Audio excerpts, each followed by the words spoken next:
I have shared my screen. Can you please let me know in the comment box if you can see my screen or not? আমাকে kindly একটু কমেন্টে জানাবেন screen দেখা যাচ্ছে কিনা।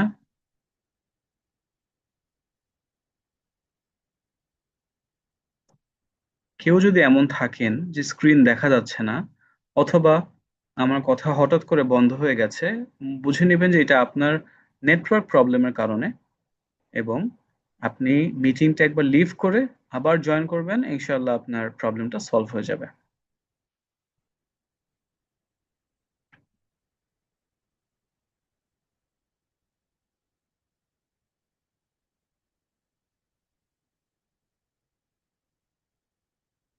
ওকে class, let's begin. Recording তো দিয়েছিলাম তাই না? ইয়েস।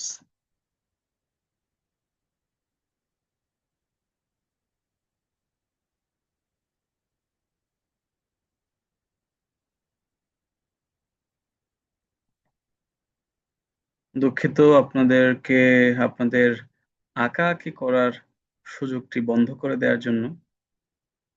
করবেন, আঁকাআঁকি করবেন নিজের খাতায়, আমাদের স্ক্রিনে না। ওকে, সো আজকে যে দেখেন আমাদের লেসন প্ল্যান হচ্ছে দ্য ইউজ অফ দেয়ার। এই ওয়ার্ডটা আমরা কিভাবে ব্যবহার করব, কোন কাজে ব্যবহৃত হয়, এবং এটা থেকে আমাদের স্পিকিং প্র্যাকটিস। চলুন শুরু করা যাক। দেখেন, there is a white board in the classroom. আমার সাথে বলেন, মনে রাখবেন আমি যেগুলো পড়বো আমার সাথে কিন্তু আপনাকে বলতে হবে, কারণ আপনি যত বেশি বলবেন ততই আপনার জড়তা কাট কাটতে থাকবে। বলেন আবার, there is a white board in the classroom. There is a white board in the classroom, অর্থ ক্লাসরুমে একটি হোয়াইট বোর্ড আছে। আবার এই যে আমরা যে জুম মিটিং এ এখন আছি, আমি দেখতে পাচ্ছি আমরা প্রায় 106 জন পার্টিসিপেন্টস আমরা এখানে আছি। সো আমরা অনেকজন স্টুডেন্ট না এখানে, আমরা বলতে পারি there are many students here. আমার সাথে বলেন, there are many students here.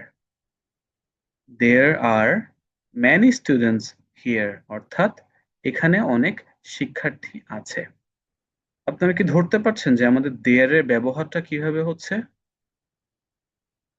দেয়ারের ব্যবহারটা এভাবে আসে, কোথাও কিছু আছে এটা বোঝাতে আমরা দেয়ার ব্যবহার করি। দেয়ার ব্যতীত আপনি যে কোথাও কোনো একটা জায়গায় যে কোনো কিছু আছে বা কোনো মানুষ আছে এটা আপনি বোঝাতে পারবেন না। যেমন আপনি এখান থেকে এটা বাদ দিয়ে দেন, is a white board in the classroom. এটা কি কোনো অর্থপূর্ণ বা সম্পূর্ণ বাক্য হলো? হলো না কিন্তু। অর্থাৎ দেয়ার মানে কোথাও কিছু আছে, এটা বোঝাতে আমরা দেয়ার ব্যবহার করি। যেমন there is a white board, একটি হোয়াইট বোর্ড আছে, কোথায় আছে? ক্লাসরুমে আছে, ইন দ্য ক্লাসরুম। তো শুধুমাত্র এতটুকুর অর্থ কি এর দাঁড়াচ্ছে? একটি হোয়াইট বোর্ড আছে। তাহলে দেয়ার অর্থ আমরা সহজে ধরে নিতে পারি আছে। আবার দেয়ার আর মেনি স্টুডেন্টস, অনেক শিক্ষার্থী আছে, কোথায় আছে? এখানে আছে। দেয়ার আর মেনি স্টুডেন্টস হিয়ার, এখানে অনেক শিক্ষার্থী আছে। দেখুন, সো দেয়ার মানে সাধারণত কোথাও কিছু আছে বোঝাতে এই দেয়ার ওয়ার্ডটা ব্যবহৃত হয়। যেমন there is a book on the table, টেবিলে একটি বই আছে। দেখেন, আপনি দেয়ার ওয়ার্ডটা যদি বাদ দিয়ে দেন, is a book on the table, এটা কি হয়? সেন্টেন্সটা কিন্তু ভুল হয়ে যায়। আবার there are two chairs in the room, রুমে দুটি চেয়ার আছে। আচ্ছা, এখন আমাকে কে বলতে পারেন এখানে আর কেন ব্যবহৃত হলো? এতক্ষণ তো আমরা সব জায়গায় ইজ দেখে আসলাম, ওই আরেক জায়গায় আর দেখছিলাম। আচ্ছা, এই যে দুই জায়গায় ইজ দেখলাম এবং এখানে আবার আর চলে আসছে, কেন আর ব্যবহৃত হলো আমাকে কে বলতে পারবেন? মিস জাহিদা খাতুন, জি, আনমিউট করতে পারেন। Assalamu alaikum. ওয়ালাইকুম আসসালাম, how are you? Fine, and you? I am also fine. Miss Jahida, where are you from? Gazipur. Gazipur, okay. So আমরা দেখছি আপু যে দেয়ার এর ব্যবহার কোথায় কিভাবে হয়, এবং এখানে দেখেছিলাম there is a white board in the classroom, এখানে ইজ বলেছে, এখানে কেন আর বললো? ইজ হয়েছে ওটা সিঙ্গুলার এর জন্য, আর হয়েছে প্লুরাল এর জন্য। Very nice. তাহলে যদি আমি এখানে বলতাম এখানে একজন ছাত্র আছে, তাহলে এটা কি হতো? দেয়ার ইজ আর হতো, হতো নাকি প্লুরাল ইজ ইজ। হতো? না, ইজ হতো। দেয়ার ইজ হতো। Very good. Thank you miss Jahida. So এখানে ছিলাম আমরা। দেয়ার ইজ এই বুক অন দ্য টেবল, এই অর্থ কি? একটা। তাহলে দেখেন শুধু দেয়ার এর ব্যবহার করলে কি দাঁড়াচ্ছে? দেয়ার ইজ এ বুক, একটি বই আছে।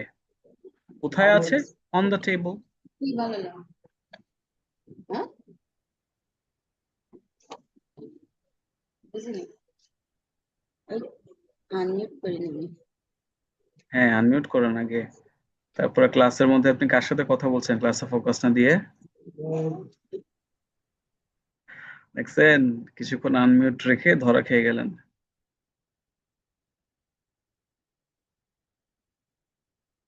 এরকম আর কে কে আছেন একটু হ্যান্ড রেজ করুন তো দেখি, যে ক্লাস চলে ক্লাসের মতো আর আপনি চলেন আপনার মতো, ক্লাসে মনোযোগ নাই। তোলেন হাত দেখি সেই সাহসী বীর পুরুষ বা বীর মহিলাদের, যে ক্লাস চলতেছে ক্লাসের মতো, ক্লাসে কি আর মনোযোগ দেওয়ার দরকার আছে? পরে ক্লাস রেকর্ডিং দিবে, মন চাইলে দেখলাম, না চাইলে দেখলাম না।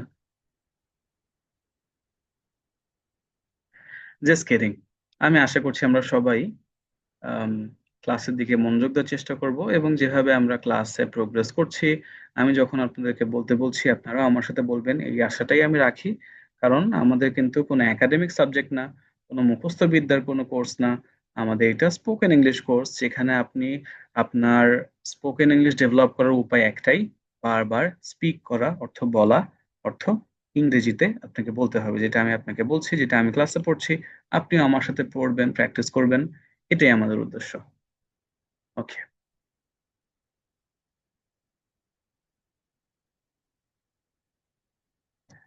মিস্টার আজমত খান, আমি যথেষ্ট মনোযোগী, thank you so much. Miss Ishrat, thank you. আমার হ্যান্ড রেজ শো করছে না স্যার। হ্যান্ড রেজ শো কেন করবে না? হ্যান্ড রেজ শো করার তো কথা। মিস্টার হাবিব, আপনি কি আমার স্টুডেন্ট হাবিব, আমার যশোরের, নাকি অন্য কেউ? অনেকদিন পর তো, তাই আর কি মন বসতেছে না। অনেকদিন পর কেন? আমরা ক্লাস তো মাত্র গতকালকেই করলাম। স্যার সাউন্ড আর একটু বাড়ানো যায়? আর একটু বাড়ানো মানে আমাকে জোরে কথা বলতে হবে? আমার সাউন্ড কি কম আসছে?